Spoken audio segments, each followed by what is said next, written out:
Good morning, everybody. It's raining like crazy in Brooklyn, New York. It's literally like a freaking flood, but I want to give you some Palantir content.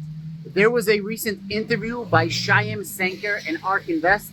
Kathy Wood was actually interviewing him. It's an hour interview. This is the best number one interview I have ever seen from Shyam Sankar, and you could just look at the face of Kathy Wood, and she's so excited, and you now understand why she's buying back in to Palantir. They bust so many myths as Palantir being a consulting company. He breaks down in plain English what AIP is, AI technology, machine learning. You hear his background. It's absolutely the best interview I've ever heard. I ended up putting subtitles because a lot of people are from different countries. People ask me, Adam, why do you put subtitles? I have some international subscribers that don't speak perfect English, and I said, hey, can you put the subtitles? And I think it's just easier and funner to watch the video. This is an hour video. It's literally up on the ARK Invest website. It's up, I think, on the Palantir website. A couple of other people did this. I don't care where you watch it, but make sure you watch it if you are a Palantir investor. I definitely think this video is one of the reasons why Palantir is pumping, besides for the NIH contract, besides for the Army Command contract, besides for the possible NHS contract, so on and so forth. This is the best, listen to me, the best interview I have ever heard from Shyam Sankar, and one of the best interviews, period, when it comes to Palantir. Make sure you watch this if you own even a share of Palantir. Thank you and have a great day. We're super happy to welcome Shyam Sankar, the CTO of Palantir, on the show today. Shyam, thanks for joining. Yeah, thanks for having me. I think it'd be great to start off just to give our audience, our listeners, a little bit of your background and how you really found Palantir and how you've seen the company change over time. Because I think if my research is right, you were the 13th employee at the company and have been there for quite some time. So I'm sure you've seen a lot over the company's life. Yeah, I joined Palantir 18 years ago, roughly as the 13th employee, and really the first person who built out the team that subsequently became known as the Forward Deployed Engineering Team. So working with customers in the field to really almost solve through back propagation what the product ought to be based on the empirical truth of what the problems were that they were facing and the answers that they needed. But I came to Palantir because of the mission. You know, I grew up as a child, essentially, of refugees. We fled violence in Nigeria, and I was raised with the immense gratitude of understanding the counterfactual every single day of how lucky I was to be in this country. My uncle was the victim of the 13 coordinated train bombings in Mumbai in 2006. And so I could think of nothing more impactful and important than working on problems related to national security in some way, shape, or form. Of course, the business has grown to be something much bigger than that, but I think that the fundamental driving ambition of solving problems that matter, understanding that the technology we're building has an impact on society, so you should own that and think about that in a normative way, has always been there as we scale the business from government to commercial and beyond. I was just going to ask quickly, Frank, Shyam, I remember first hearing about Palantir and the way it was described to me or us at ARK, it might have been my prior life, but it almost sounded consultant-like to me and then I looked at your gross margins and I said, this is no consultant. But I still think that misperception is there. I don't know if you find that when people are trying to explain what Palantir is and what you do. Can you talk about that misperception and how you are able to help people understand what exactly you're doing? Yeah, it's a great question. It's certainly, I think, one of the most common misperceptions of the company. And I think a lot of it is how we present ourselves in terms of our product development strategy. Now that the term is much more often copied by other companies for deployed engineering, but the concept of that was really like, what is the likelihood that, sitting in Palo Alto eating blueberries, we're going to think of the exact problem that our customers have in these very specific domains? Like, what is our access to truth? Is it here in headquarters or is it out there in the field? And what is our product development methodology going to be as a consequence of that? And our idea was that we actually need to go walk not just a mile, but many miles in the shoes of our customers to understand not only what their problems are, but the deeper secrets that in some sense their current problem is symptomatic of, and then go solve that root issue. And so there's a process of both discovery and product development in doing so. And I think the conceptual metaphor you can think about that is actually how do you train a neural network? You start with the answer, and you back solve, you back propagate to train the function. So similarly, how do we develop our product? We go figure out what are the deep, fundamental, unsolved problems that exist out there in the field, and then work backwards to the solutions around that. And I think that's also given us a sustainable edge in how we do R&D. You can kind of think about it as the set of things that are discoverable sitting comfortably in headquarters have been discovered. But as fancy as your ERP system is, when I go to the front lines of these factory floors, they're running on Excel. So if the ERP system works, why are they running on Excel? And who's spending their time thinking about that question? And can you go solve that? Can you build a product that addresses those issues?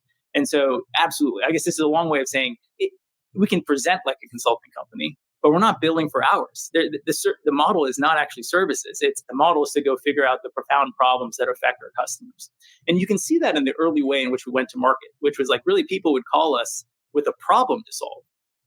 Tom Enders needed to fix the A350 ramp in the initial production, right? He's not a technology buyer. He has a really profound business problem that needs to be solved. How do I get my ramp back on track? I was supposed to produce 50 planes in my first year of production. I'm on track to produce 16. I've got 6 months left to go in the year. And certainly, now you have to go say, well, how do I go sit at the final assembly line in Toulouse? How do I go understand what's going on in Saint-Nazaire? How do I pull this all together and understand the parts of this that are technical, that involve data not flowing between institutions? How do I think about this institution as a web of decisions? From the hand of their supplier to the hand of their customer, they're making a bunch of decisions. Those decisions are all connected together. We've organized as a society, we think of these companies, we've broken them down functionally. This is your function, that's your function. Those functional divisions are a manifestation of how we're dealing with complexity. Well, no one person could make all these decisions. But actually, software can really help you do that. It can help you understand when I'm making one decision close to my supplier, how does it affect the customer? When I make these decisions, what options am I losing? What options am I gaining in terms of how I can deal with this problem? To make that less abstract, a kind of a simple example that's real, if my procurement person is incentivized based on the KPI of raw material costs, and my production person is incentivized on yield, you have a problem where the procurement person might be buying the cheapest possible good that has a lower net yield than a more expensive raw material. And this is the sort of canonical problem if you play it out over a more complicated value chain, where it's not only that the left hand doesn't know what the right hand's doing, the left hand is actively hurting the right hand. And so how do you connect these decisions up so that your company can be better? Thinking about that approach that is so kind of tailored to the specific problem that your end customer has and working backwards to solve it, how do you still take those learnings and evolve kind of your core product and platform so you've kind of like, I assume, accumulated this knowledge and baked it into the core product that you're bringing so you're not reinventing the wheel all the time? How do you make it extensible and kind of more of a platform than it is a point solution? Which your gross margins would suggest that you have. Exactly. I mean, that's the art of it, right? I wish there was some science to that, but actually, when you engineers, we kind of like to think in abstractions. We like to look at the problem, think about the primitives. How does what I'm solving here apply to other problems elsewhere? And that is the art of product development in this context. But a very real example, like the work that we did to power Operation Warp Speed, the US and actually even the UK's COVID response, that initial work was inspired by what we had done optimizing hydrocarbon production for an oil major. And you can't actually, I think, fully connect the dots prospectively. Like, I didn't know that the work that we were doing in energy was going to be what powered the future of supply chains broadly. But I could say that, hey, solving this really hard problem, doing it in a way that generalizes, has nothing to do with energy. It's really grounded in data and how we ontologize that data. Historically, that's been an excellent bet for us. That is going to be something, first of all, I know it generalizes from a product perspective. And it's going to be the type of problem that other people find immense value in. So this means you can go, whereas you started with national security, defense, and so forth, you can go into any vertical, is what you're saying, because of these generalizable approaches to solving problems. Exactly. And that's what we've done. We're now in over 50 different verticals outside of government. And in government, it's not just intelligence, defense, it's also healthcare, it's also tax, it's all the basic functions of a government. And within the private sector, it's everything from energy and mining to financial services and insurance to healthcare and consumer packaged goods. The industries couldn't be more varied. But if you really, it's the same platform across all these industries. And that's what we kind of honed. If you go back to the very beginning in national security, I think the cynical way to think about Palantir is that it took something as sexy as James Bond to motivate engineers to work on a problem as boring as data integration. And that was really the first secret that we discovered, which is like, when we approached the space, we wanted to work on, I would say, sophisticated analytics that helped you find the bad guy. But that approach presupposed that you already had your data integrated. Mm-hmm. And if you ask people, they would tell you, yeah, I've spent, $500 million. I've integrated my data. It's here. But if you actually go to that system, you would discover it's not integrated. Like the real secret is that people were trying to solve data integration as a services problem. I'm going to hire an army of people. I'm going to integrate all of my data. It's going to be in one place, and then the job's done. Rather than recognizing fundamentally it was a product problem, because not only is the volume of data you have growing every single day at an exponential rate, the number of discrete data sources is growing. So every day at the margin, there's more data to integrate that you hadn't conceived of with your services-led approach. So you need a product that was capable of keeping up with the entropy of data in your enterprise. Having solved that problem, now you can do lots of things with it. Now you can actually go on and you've earned the right to do the sophisticated analytics. And the translation for that in the commercial world is agility, right? Like when everything was in steady state, people didn't really perceive that they had a problem. You needed something like the A350 ramp up or some sort of event to catalyze that. And I'd say with COVID, everyone, certainly anyone that touched supply chain, experienced a simultaneous shock that got them to really wonder, like, what, over the last 10 years of IT investments, what have I been investing in that actually met its moment when we got shocked? And that was a kind of a sobering realization for a lot of folks. Gosh, just on the data integration, in speaking with your chief revenue officer, I believe some time ago, he definitely pointed. So you've been doing that from the beginning, which positions you beautifully for what is happening today with generative AI. And are we right on that? That's exactly right.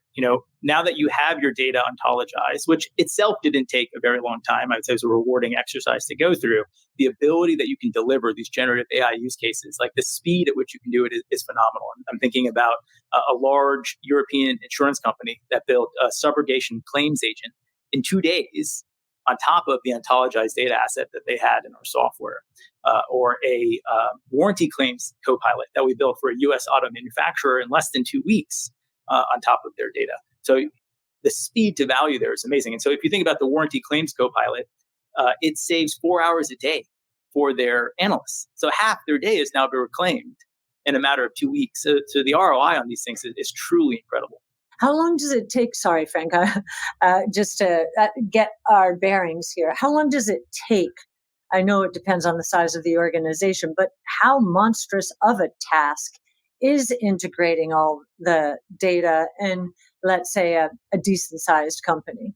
Not as long as you would think. So I think one of the fallacies that's out there is really this going forward from the data.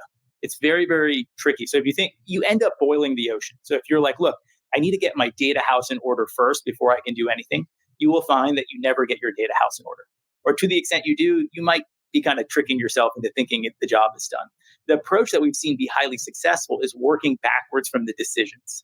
So the kind of internal mantra we have is decisions, not data. Let's focus on the decisions that matter to this institution. Now, from there, I can tell you what data can I bring to this decision that helps you make a better decision today and get into a learning loop tomorrow. No decision happens in isolation. So now I can look at the decision before and after that, and I can ask the same question. What data is involved with that decision?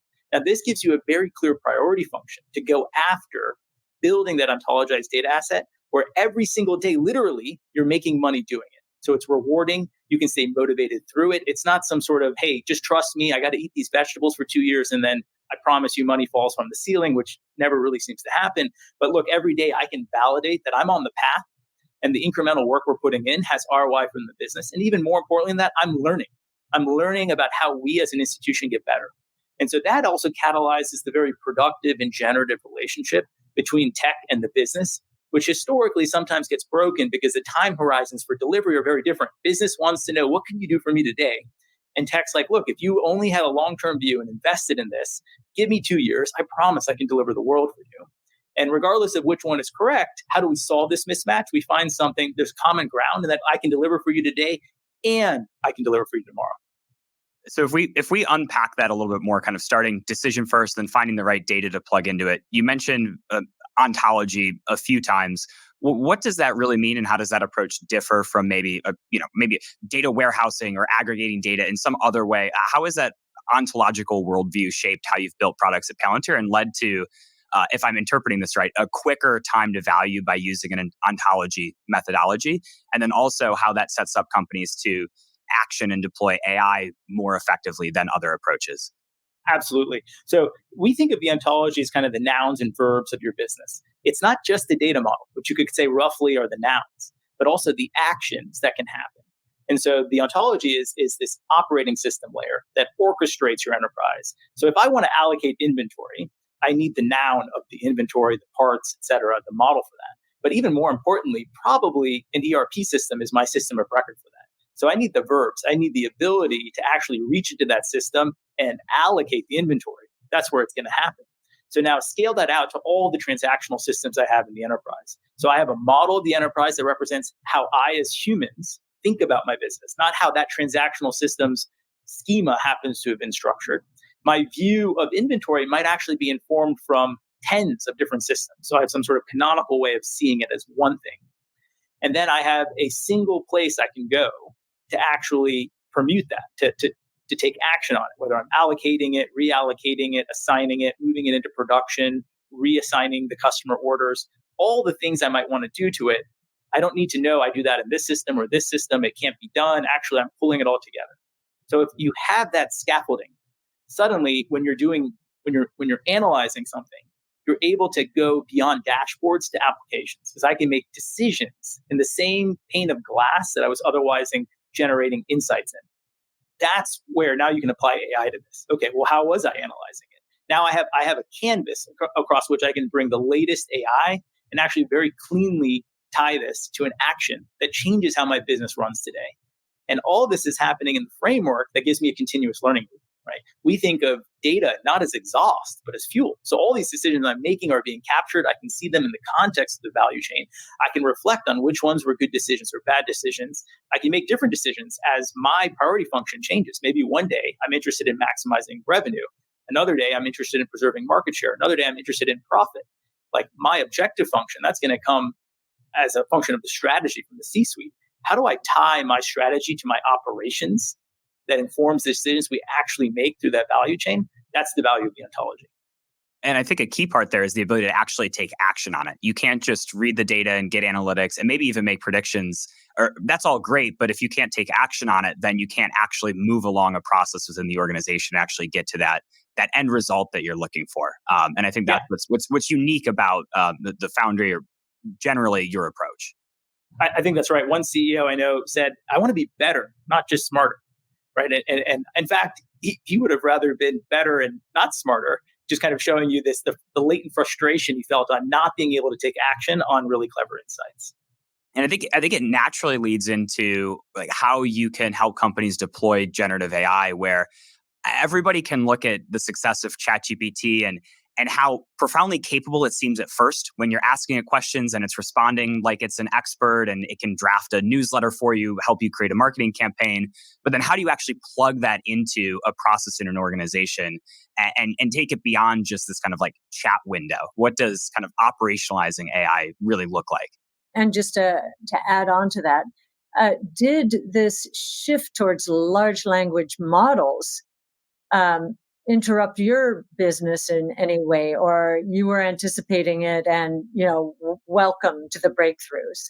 I'd say we always view the ontology as something very important, as a key strategic differentiator. It existed in the first version of Gotham, this notion of the dynamic ontology back in 2003, 2004.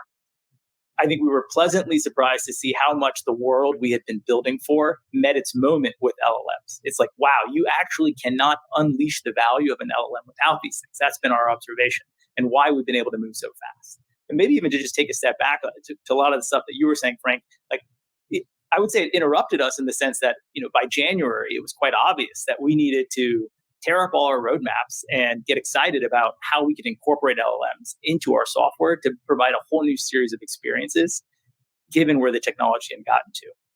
And that we'd be positioned to do that because of ontology.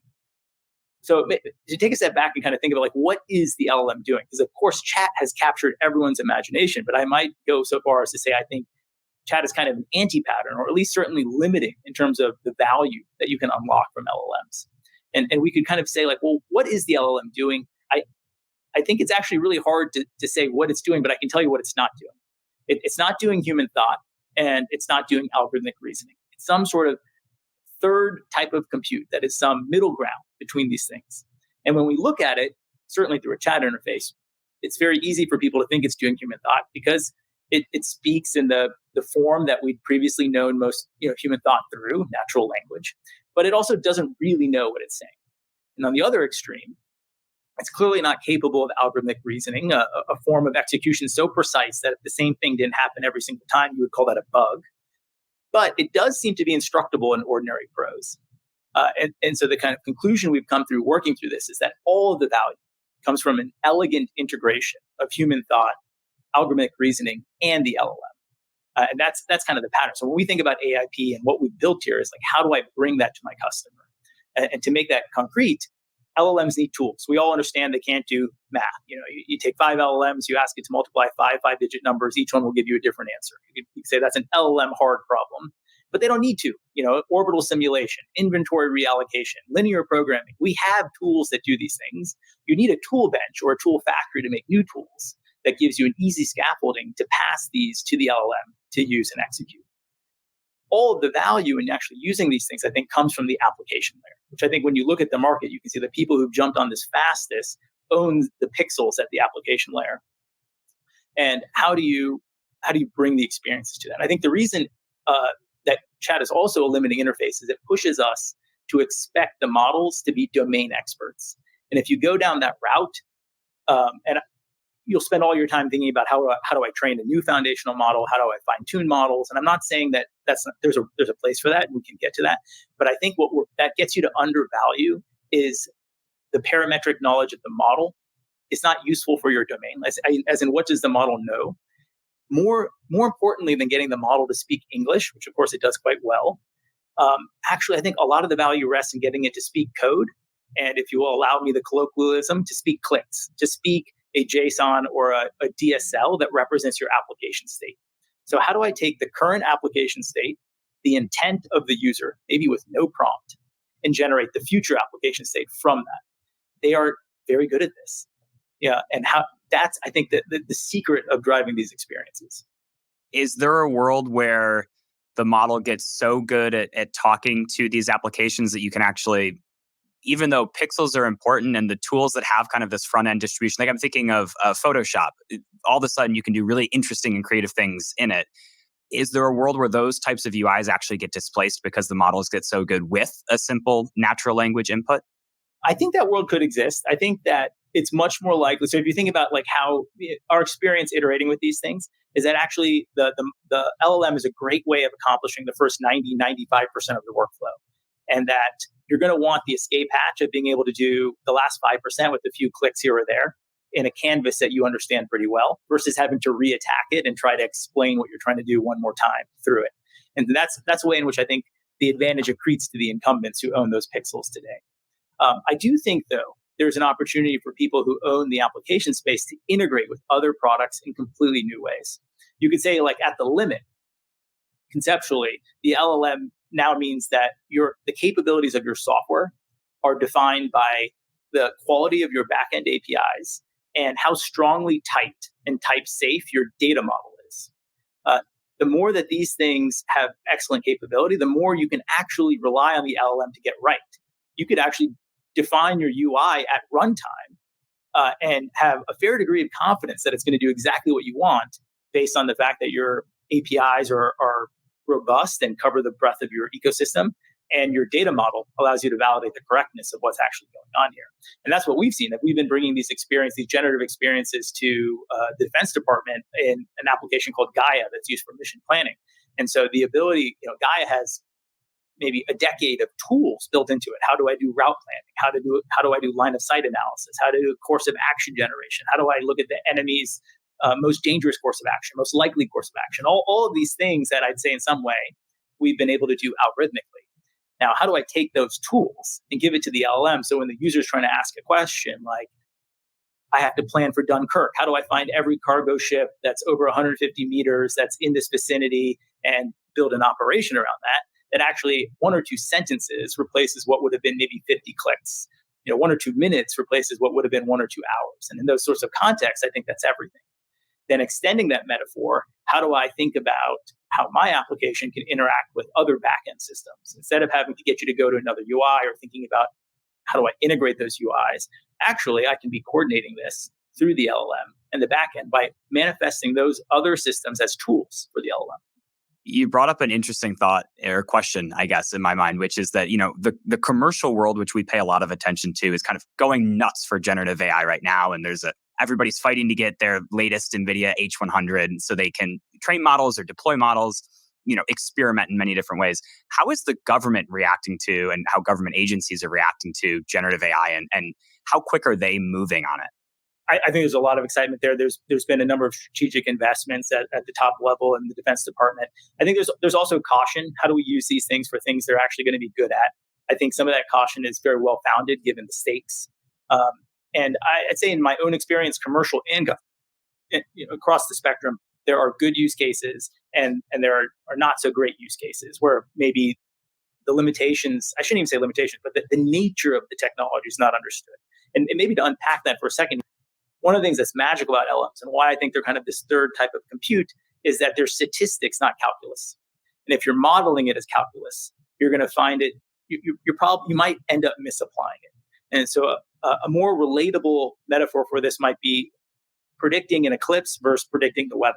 And when we first started predicting the weather, I think in the roughly mid 1800s, we thought it was going to be like astronomy, like predicting an eclipse. Like I can tell you when the next eclipse is going to happen 200 years from now down to the second, because it's dominated by the correctness of the calculus. The weather is stochastic. It's dominated by the error that propagates as you're solving these equations. An LLM, it's kind of got that flavor to it. It's actually stochastic. And so how you're going to harness that stochastic genie needs to be thought through carefully. And in particular, I think what makes it hard is that code, kind of the entire ecosystem of software development. We've grown up in a deterministic world. We're used to writing test cases, how we plan for code, how we think about what it's going to do deterministically. And now when you introduce even one stochastic variable into what was otherwise a deterministic system, the whole thing is stochastic now. So there's a big part of the tool chain that engineers need to rethink, and kind of even more than that, I think probably an intuition of where the value lies and how to use these things. Engineers need to rethink as they go through it. And that, I think, is where the caution is well warranted.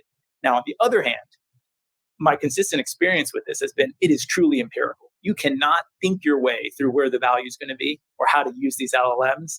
You have to get in there, roll up your sleeves, and attack the use cases. Now, I think on the other hand, that's very exciting, certainly as a practitioner. But it kind of speaks to, go in eyes wide open, understand and be conscious about it. Understanding you're dealing with something that is statistical and not calculus, but then get busy at going after the value. Can I ask you, we're trying to figure out, many people in our business are scared that we've entered another tech and telecom bubble, a repeat. That's not our belief, but I do think when there's such a rush of capital into a new idea or into a breakthrough, that there are inefficiencies and mistakes. You're suggesting that this is true.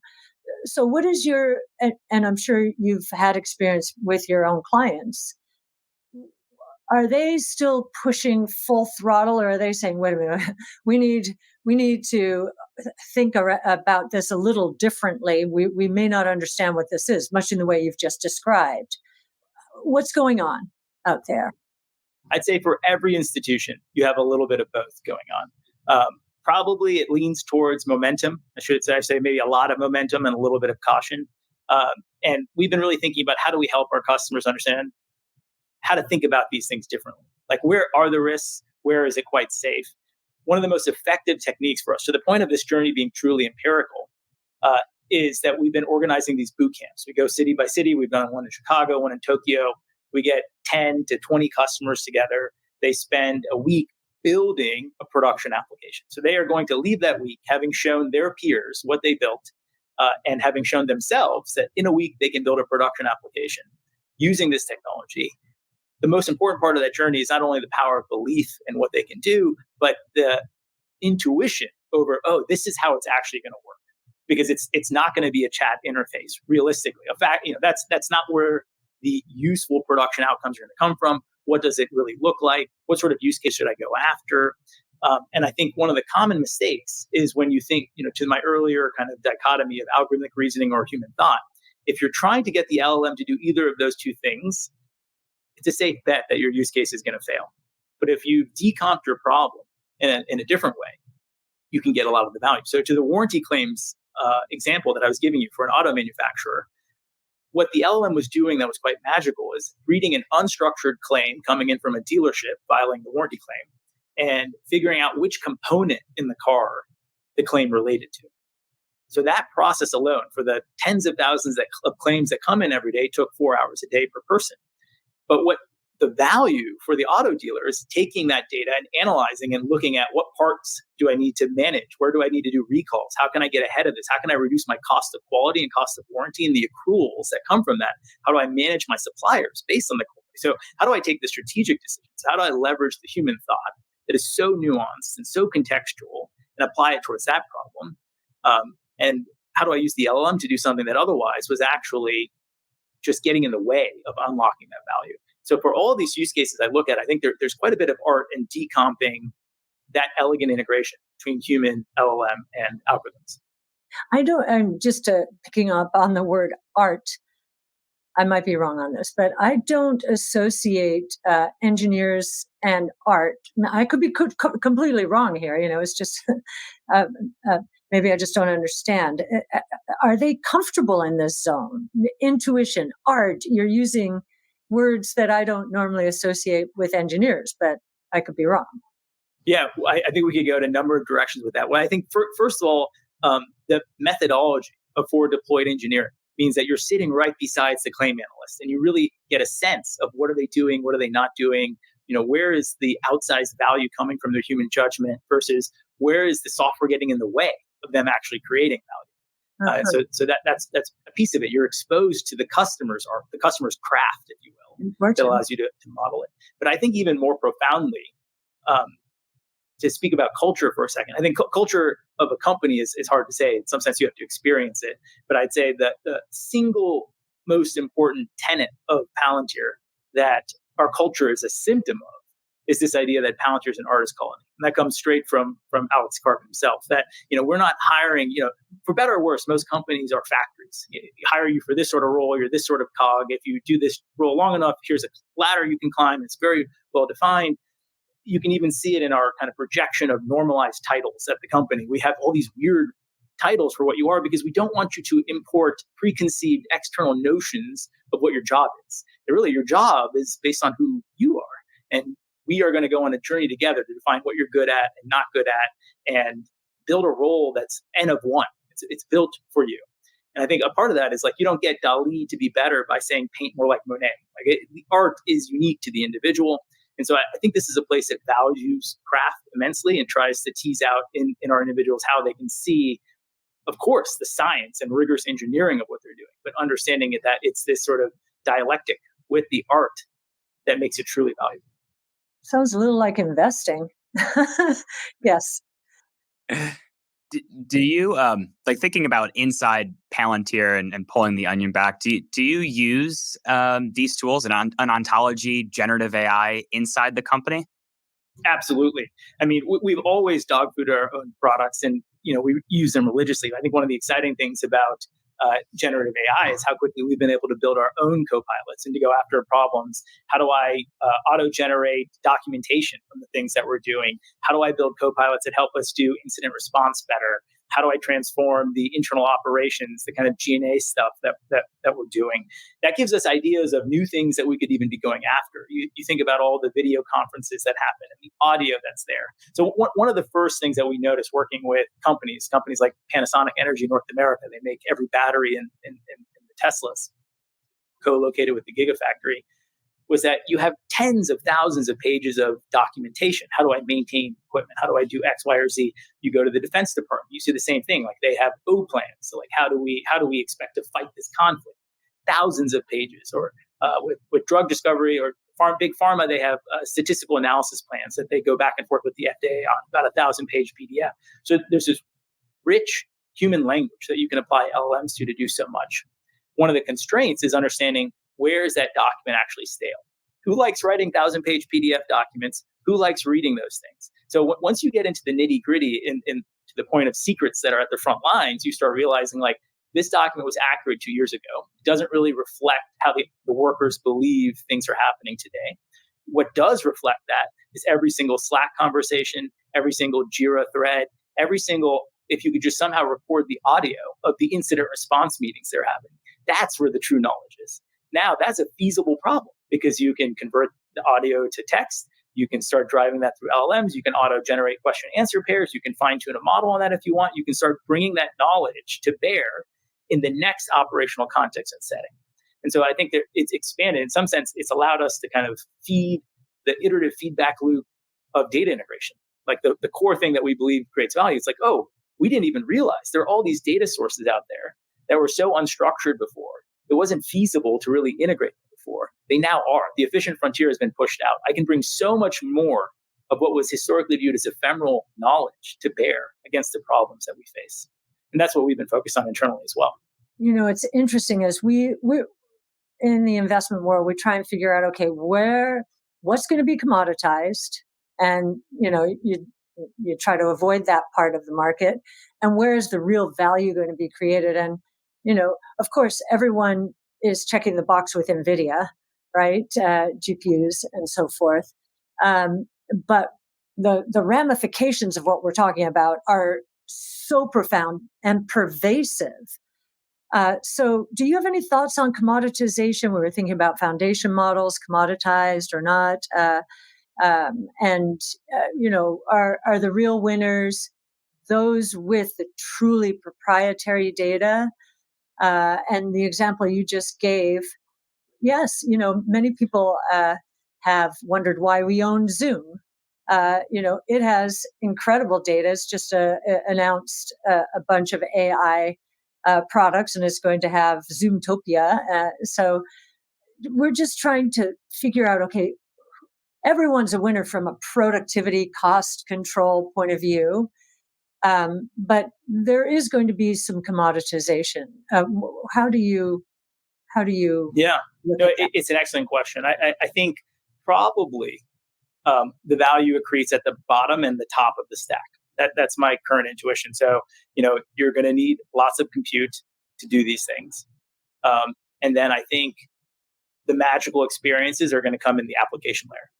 And so I think that the models are going to be squeezed. I think there are probably going to be a few really big winners there, but there's probably not going to be many winners in that space.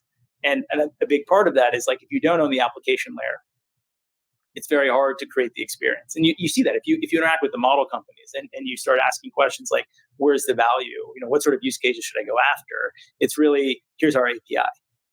There's not enough opinionation there.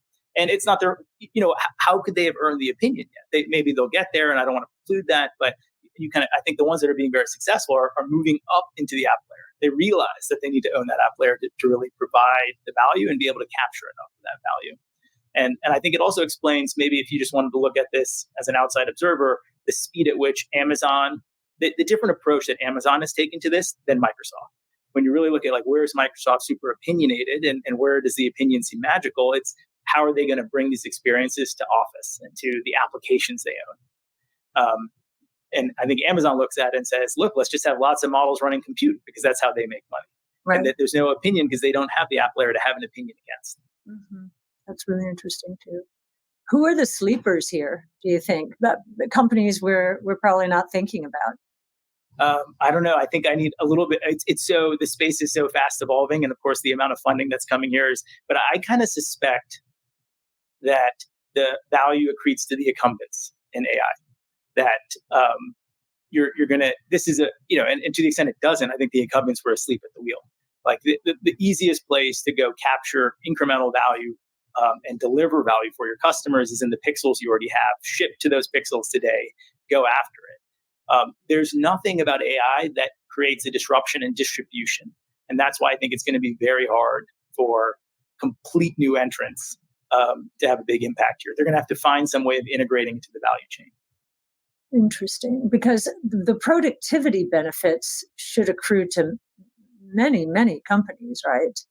Certainly, if you just think about it from the vendor side of this. So yeah. I think the folks who have the first crack at this are going to be the ones that own the application layer.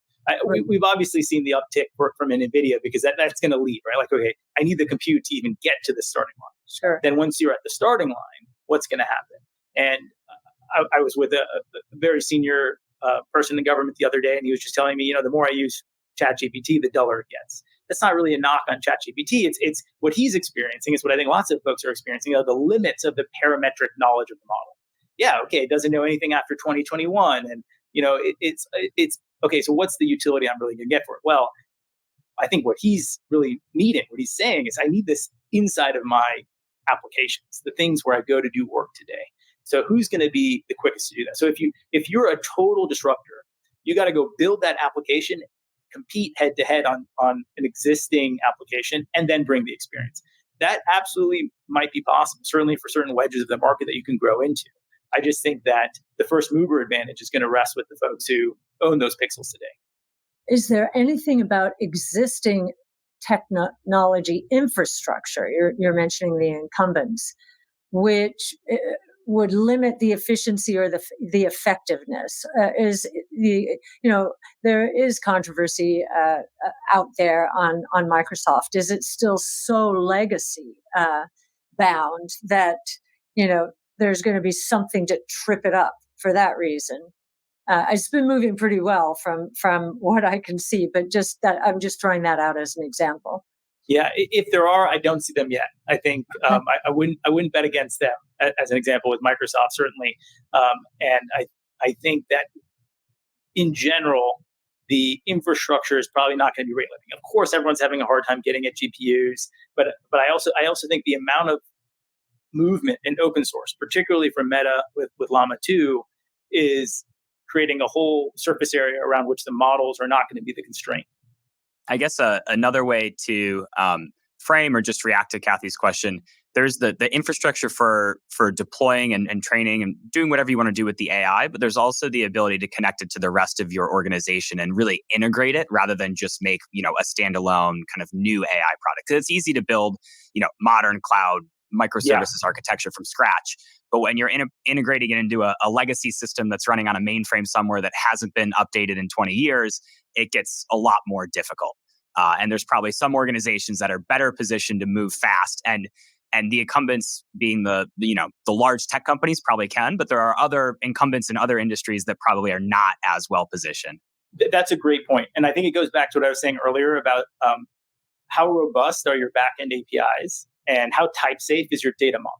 Type safety is your friend with LLMs. It really limits to give you some intuition for that. You could say, like, in some sense, English is like the least type safe language. The number of sentences I can make that are grammatically correct but garbage is probably larger than the space of correct sentences, right? So there's a lot of the risk of hallucination becomes very high. The more type safe your data model is, actually, the more you can safely rely on the LLM kind of filling in the parts of the data model that you need.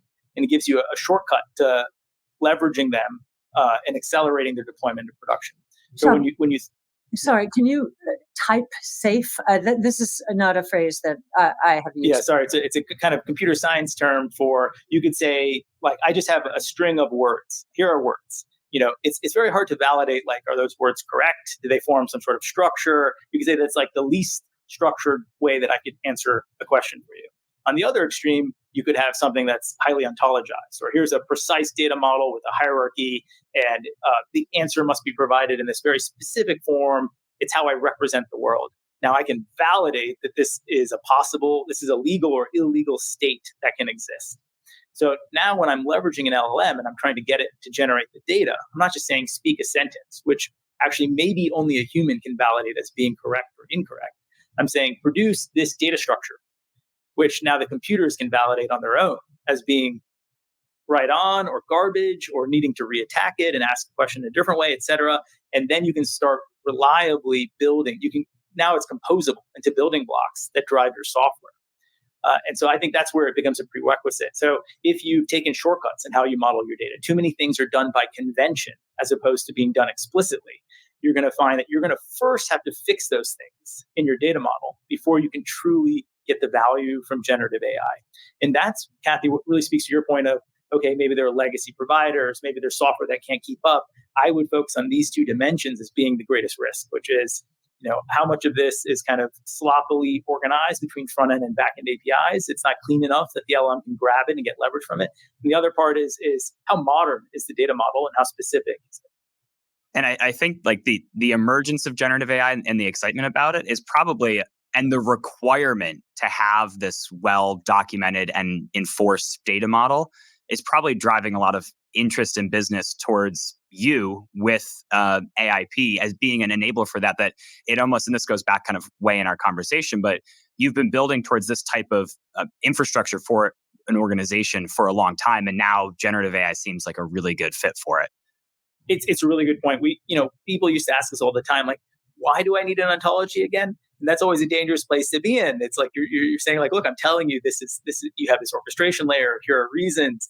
That question has gone away. It's just very obvious when you're trying to build an LLM-backed function. Okay, well, I need a way of orchestrating tools, handling into it. How do I do that? I need a way of it not hallucinating data, but actually using traditional information retrieval techniques to answer this question. And so the value of ontology as a prerequisite to deploy these in production, it's just become obvious to folks. So you are have just become chair of the board of Ginkgo, a company we're really interested in, but is not well understood out there. So many companies in the innovation space are not well understood as they're evolving. And in fact, many people, it's kind of I don't know what to do with this. It's all kinds of industries and data, and you've got the healthcare world, and they're very precise in terms of what they want to analyze, and this is not it. So just wanted to know how you and Ginkgo became connected and how you would describe it to someone. You describe things very, very well. We've learned in this podcast how you would describe what Ginkgo is doing. Yeah, so I just became the chairman of Ginkgo. I've been on the board for 8 years now. And so I've known Jason and Reshma and Barry and Tom and Austin for quite a while. So I probably started getting involved with them when there were about 50 people. And so I've seen the business go from a place where they were really in a zone to help industrial bio manufacturing, like how do we build flavors and fragrances, to a place where now they're helping actually manufacture drugs. And it's been quite exciting. But what's been consistent the whole time is that the mission of Ginkgo is to make biology easier to engineer. And if you kind of squint at it, you can think of a cell as a computer. You put in code and you get out product. And it's actually, our evolving understanding of how this computer works is growing. But that's the thing that they're going after. How do I go from a place where this is just an accident? We understand what we understand because it happened naturally, to a place where we can control these things. And as a consequence of that, I think in many ways, it is the future of manufacturing. We have a kind of a very traditional view of thinking about how do we make things. But here you have a place where you can program a cell, provide it feedstock like sugar water, and you can get product out of it. And many of these things actually speak to the core of the human condition. How do we manage the environment that we live in? How do we manage the recovery of rare earth minerals? How do we think about health? How do we actually manufacture? This is what we experienced with COVID, where it's one thing to be able to discover a vaccine or a treatment. It's a whole other thing to think about how do you produce that at scale and on a timeline that actually matters. And those processes are biological, actually. And so there's a tremendous amount of potential that's coming out of this. And I think one of the greatest opportunities for Ginkgo right now is around generative AI. How do you teach a large language model not to speak English, but to speak A, C, G's, and T's? And there's a lot of reasons. I mean, like, you can think in many ways nature is not that good at it. You could say that English is something that we as humans designed, and yet the LLMs are still really good. On the other hand, we didn't design DNA or ACGs and Ts. We're barely understanding it, and our ability to manipulate it is very bad. So what sort of alpha or upside can you expect from an ability for a multi-billion parameter model to actually understand what's behind this? I think a lot, actually. And then Ginkgo is uniquely situated then because they have this integration of, let's call it the AI, the dry in silico side of this, with the wet lab, right? The foundry as a highly automated series of operations where you can come up with a piece of DNA, robotically put it into a cell, produce the output of that, test what's come out of that, get feedback on what could work, to create a new design, and do all that in a closed loop environment that's subject to a tremendous amount of automation. It's almost just like unfair how fast you can go. And I think folks are really seeing that in terms of how it can transform not just their costs of R&D, but how many shots on goal do you get for the money that you're having, and how much can you advance fundamental knowledge. And on top of that, they've built a tremendous code base. So you're not starting from scratch. You're not starting with the knowledge of a single institution. You're actually standing on the shoulders of collective understanding that Ginkgo's developed over the last 15 years of DNA that's growing so fast. So that their actual internal code base is, I think, roughly 10 times larger than the aggregate sort of external publicly available sources like the Uniprots of the world that people have used to generate like AlphaFold. So you think about what that means and how fast it's growing, the kind of compounding capabilities are quite exciting. Yeah. That was a great explanation. So, and an awesome convergence story between AI and life sciences that I think is exciting. It is. It's for me personally. I've always felt like there was some kismet there because the first meeting I had with Ginkgo, they told me their product was Foundry. It's like, how could that be? How could that be? Yes. This is amazing. Yes. No. It's an unbelievable company, and I think the financial markets are having trouble really getting their arms around it. And, the proof will be in the pudding. I shouldn't have even used that expression. That is so old fashioned given what we're talking about right now. But anyway, so I thank you so much, Sham. This has been fabulous. And I am really thrilled that we're able to bring you on this podcast so that you can really explain actually two stories that are not well understood in the marketplace. And they're both so exciting. I guess what I'd like to end on is Alex says, we will be the largest AI software, I don't know the exact words, but the largest or the most valuable, maybe that's what he says, AI software company in the world. Clearly, you have said that an incumbent like Microsoft is, in a very good position. So maybe just if you could end on that. When he says that, he says it with such conviction. Part of it is we've heard that Palantir understands the way technology is going to be in 5 to 10 years. Is it something in that next 5 to 10 years that is going to be the aha moment for people who just do not understand this story? Well, in many ways, I think we think of ourselves as incumbents. So I should kind of clarify that in a sense where what we're talking about is, do you own the pixels that make the decisions and operations today? Or do you have the ability and the distribution to own those pixels and deliver on them? So the fact that within a week we can be working with net new customers to get production level use cases and capture their imagination, I think what we feel, the reason we are so excited is we feel like we have the elegant integration between the human thought, the LLM, and the algorithmic reasoning that's required to actually capture the market. Most folks are going to be stuck in one of these modes or the other, depending on where their platform has limitations. And so in that context, we can go incredibly fast. Many of the aspects of generative AI have meant that parts of our process that were a bottleneck are no longer a bottleneck. that we can reimagine aspects of how we go to market. Instead of doing what would have been otherwise historically really fast, a 6-week pilot, we can now do a 2-day pilot. You think about the opportunities that open up and how much more quickly our customers are able to take the technology and build their own use cases for themselves. So I think there's a lot of this, probably like 5 or 6 components that feed into the intuition that Alex has, which I share, that really we can take the whole market. Love that. Yeah, well, this is great. Thank you so much.